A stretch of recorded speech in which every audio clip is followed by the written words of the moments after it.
5.000 kan kita beli mah.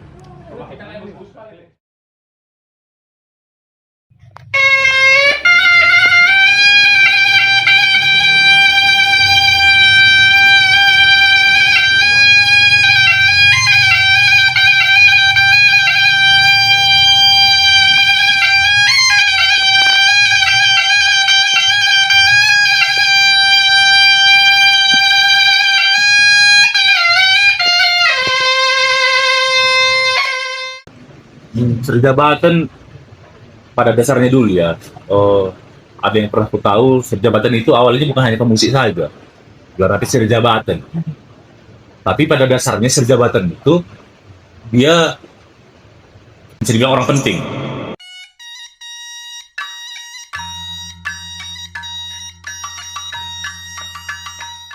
Ya, jadi perkenalkan, namaku Christopher Sering Meliala atau sering juga dipanggil Christopher Meliala. Ya, jadi kita keseharian aktif di musik tradisional Karo, baik sebagai pengrajin, baik itu sebagai musisi, juga baik itu sebagai pelatih itu di beberapa kesempatan yang memerlukan kesenian tradisional Karo. Itu mungkin tersingkat soal latar belakang.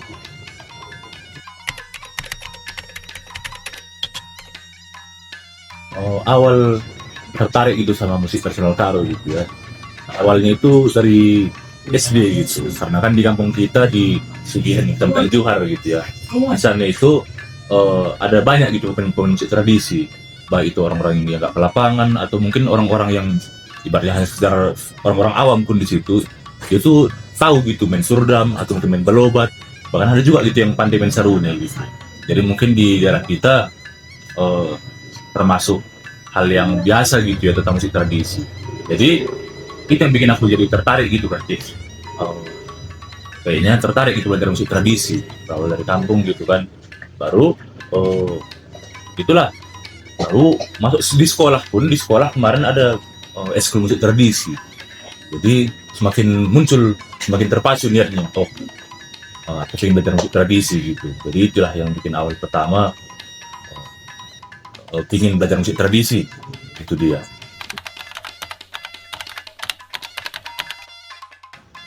Awalnya belajar itu SD kelas 2 atau kelas 3 SD udah mulai sih diajari bapak main surdam sama balobat gitu.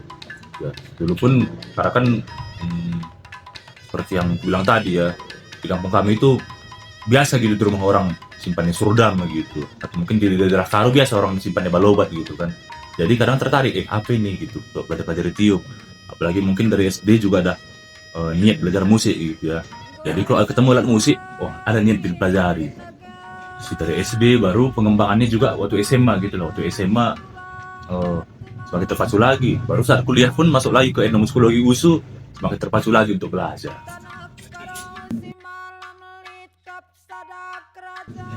Proses belajar pertama ya, memang awal pertama otodidak.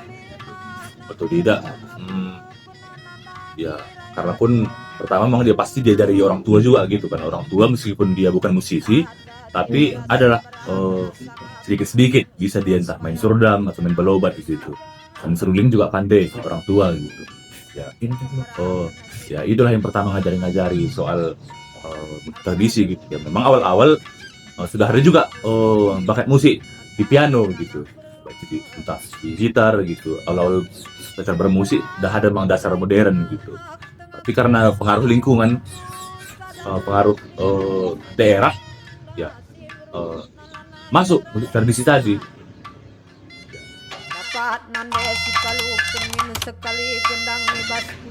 Oke, serjabatan. Serjabatan pada dasarnya dulu ya, ada yang pernah aku tahu serjabatan itu awalnya bukan hanya pemusik saja, gelar arti serjabatan. Tapi pada dasarnya serjabatan itu dia bisa dibilang orang penting. Orang pentingnya gini, kalau nggak ada dia, nggak bisa berjalan sesuatu. Itu dia dasarnya.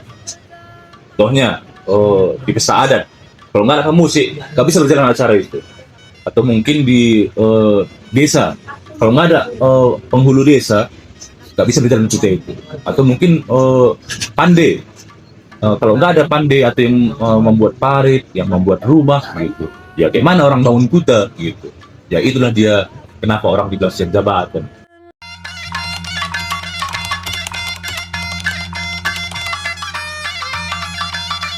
Ya kalau aku secara pribadi nggak ada sih ritual gitu yang jalanin itu ya jabatan gitu ya. Ya mungkin hanya seperti musik pada umumnya gitu, yang belajar dan latihan dan praktek langsung ke lapangan seperti itu kira-kira.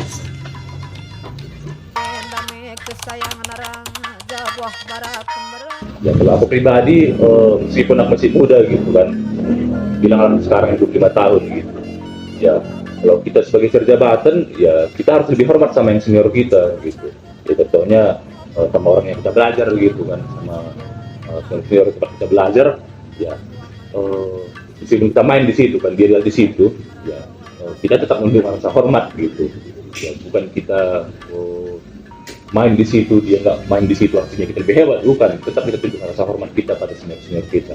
Itu sih yang harus kita jaga supaya kita jabatan muda gitu ya, sebagai pemusik muda.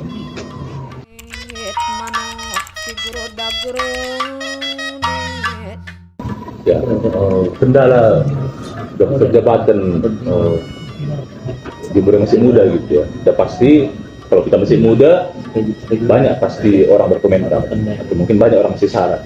Ya, itulah harus kita pandai untuk mencari informasi atau mungkin memilah-milah mana yang baik, mana yang tidak baik untuk diri kita gitu ya.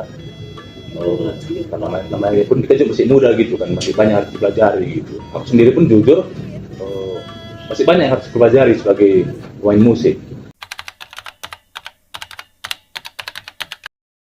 Harapanku untuk orang yang mau belajar musik tradisi gitu ya, satu hal dulu mungkin untuk orang yang gak minat mungkin jadi pemusik gitu ya,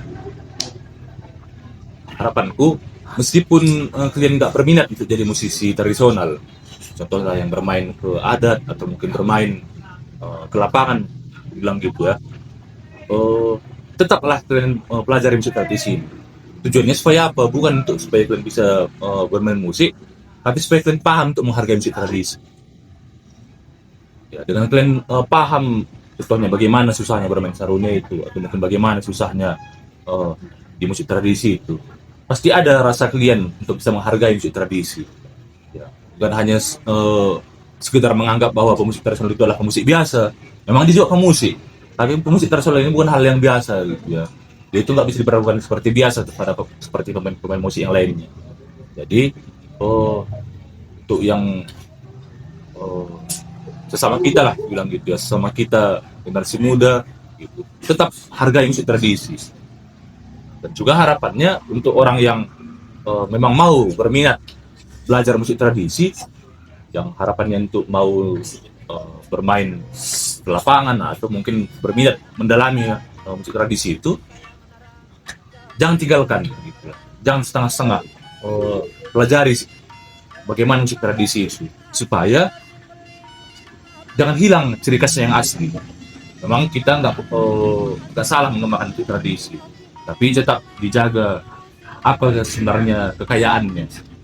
Karena musik tradisi kekayaannya kan, ya contohnya seperti pola melodinya, seperti rengget, seperti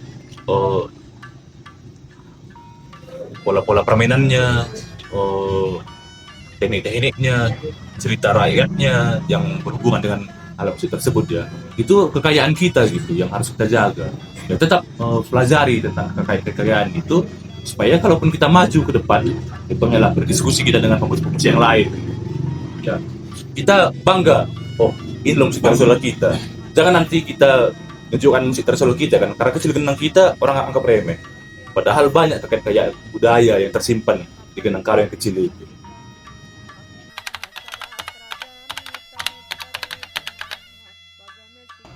Oke. Ya harapanku agar musik tradisi tetap relevan gitu ya.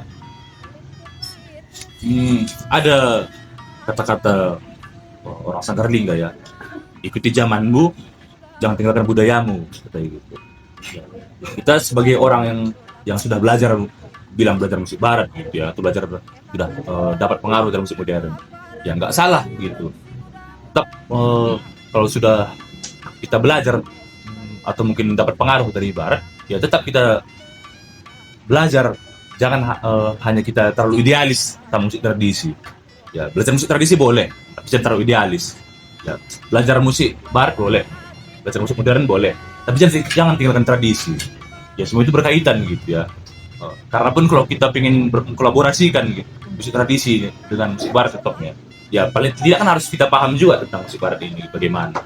Ya, kalaupun kita di musik modern, ingin kita kolaborasi dengan musik tradisi, ya tetap harus kita pelajari gitu. Dasar-dasarnya jangan lupa. Tetap kita belajar supaya bisa kita menghargai musik tradisi tersebut, dan juga tahu kita bagaimana mengkolaborasikan musik tradisi itu. Itu dia, kira.